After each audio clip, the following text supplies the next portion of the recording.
Hello, welcome back to Yathra's kitchen. എന്തൊക്കെയുണ്ട് വിശേഷങ്ങൾ? അതെ, ഇന്ന് നമ്മൾ എടുത്തിരിക്കുന്ന കുറച്ച് ചെമ്മീനാണ് കേട്ടോ. കുഞ്ഞ് ചെമ്മീൻ, നമ്മുടെ ഉണക്ക ചെമ്മീൻ. എന്നാൽ പിന്നെ അതിനെ ഒരു പരിപാടി ഒപ്പിക്കാമെന്ന് വെച്ചു. അപ്പോൾ അത് നിങ്ങളെയും കൂടെ കാണിക്കാമെന്ന് വെച്ചു. അതെ, ഞാൻ ഒട്ടും പ്ലാൻഡായിട്ട് ചെയ്ത ഒരു വീഡിയോ അല്ല കേട്ടോ. അതുകൊണ്ട് ചെറിയ കുറവുകളൊക്കെ ഉണ്ട്.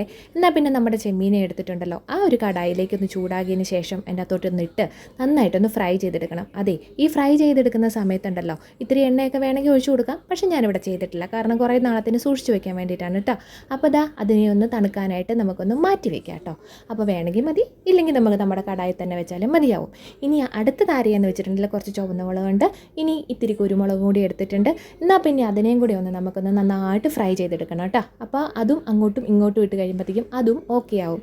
ഇനി അടുത്തത് ആരാന്ന് വെച്ചിട്ടുണ്ടെങ്കിൽ ഇഞ്ചി, വെളുത്തുള്ളി, കൊച്ചുള്ളി, പിന്നെ നമ്മുടെ കുറച്ച് കറിവേപ്പില, പച്ചമുളകും കൂടെ വേണമെങ്കിൽ ചേർക്കാം. ഞാനിവിടെ ചേർത്തിട്ടില്ല എന്നുള്ളതേ ഉള്ളൂ, കാരണം കുരുമുളകും മറ്റേ മുളകും കൂടെ ഉള്ള കാരണം നല്ല എരിവ് ഉണ്ടാകുമല്ലോ, അതുകൊണ്ട് തന്നെ കേട്ടോ. അപ്പോൾ അതിനൊന്ന് ചതയ്ക്കാൻ വേണ്ടിയിട്ടാണ് കാര്യം പറഞ്ഞാൽ മിക്സിയിലേക്ക് ഇട്ടത്. പക്ഷേങ്കിൽ അത് അരഞ്ഞുപോയി. സാരമില്ല, പരിഹാരം ഉണ്ടല്ലോ. എന്നാൽ പിന്നെ കടായിലേക്ക് ഇത്തിരി എണ്ണ ഒഴിച്ചു കൊടുത്തോളാം. പിന്നെ എന്താണെന്ന് വെച്ചിട്ടുണ്ടെങ്കിൽ നമ്മൾ ആ അരച്ച് വെച്ചിരിക്കുന്നതിനെയും കൂടി ഇട്ട് കൊടുത്ത് നന്നായിട്ടൊന്ന് ഇളക്കി കൊടുത്തോളുക. എന്നാന്ന് വെച്ചാൽ നല്ല മുരിഞ്ഞ് കിട്ടണം. അപ്പോൾ ഇത്തിരി പണിയുള്ള പരിപാടിയാണ്, അരിഞ്ഞു പോയതുകൊണ്ട് തന്നെ. എന്ന് വെച്ചുകൊണ്ട് ചതച്ചിട്ടാലും ഇതൊക്കെ തന്നെയാണ് കേട്ടോ അവസ്ഥ. അപ്പോൾ ആ പച്ചമണം മാറി നല്ല രീതിയിലൊന്ന് ഫ്രൈ ചെയ്തെടുത്തിട്ടുണ്ട് കേട്ടോ. അപ്പോൾ നിർത്താതെ ഇളക്കി കൊടുത്തുകൊണ്ടിരുന്നോണ്ടാൽ മതി കേട്ടോ.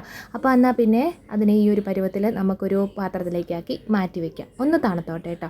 അപ്പോൾ ഇനി ചെയ്യേണ്ടത് എന്താണെന്ന് വെച്ചിട്ടുണ്ടെങ്കിൽ നമ്മൾ എന്താ പറയുക, വറുത്ത് വെച്ചിരിക്കുന്ന മുളക്, പിന്നെ ആ കുരുമുളക്, പിന്നെ പോയിട്ട് ഇത്തിരി ചെമ്മീൻ്റെ ഇതും കൂടി ഇട്ടിട്ടുണ്ടല്ലോ, മിക്സിയുടെ ജാറിലേക്ക് ഇട്ടിട്ട് ഒന്ന് കറക്കിയെടുത്തോളാം. 1, 2 അതൊന്ന് പൊടിഞ്ഞ് വരുന്നിടം വരെ.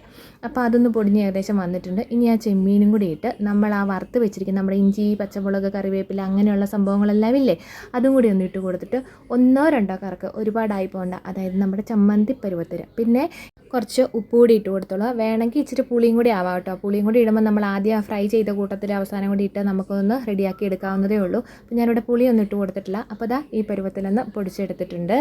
എന്നിട്ടുണ്ടല്ലോ ഇച്ചിരി കഞ്ഞിയൊക്കെ എടുത്ത് അതിൻ്റെ അകത്തോട്ട് ഇത്തിരി മോരും ഒക്കെ ഒഴിച്ച് എന്താ പറയുക, നല്ല ടേസ്റ്റായിട്ട് കഴിക്കാൻ പറ്റിയ നല്ല അടിപൊളി രുചിയാണ്. കുറേ നാളത്തേക്ക് നമുക്ക് സൂക്ഷിച്ച് വെക്കാം. ഇതുപോലെ ചില്ലി ഭരണിയിൽ ഇട്ട് സൂക്ഷിച്ച് വെക്കാവുന്നതേ ഉള്ളൂ.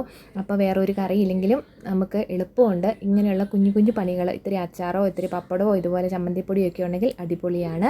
അപ്പോൾ ഈ വീഡിയോ ഇഷ്ടമെങ്കിൽ ലൈക്ക്, ഷെയർ, സബ്സ്ക്രൈബും മറക്കണ്ട കേട്ടോ.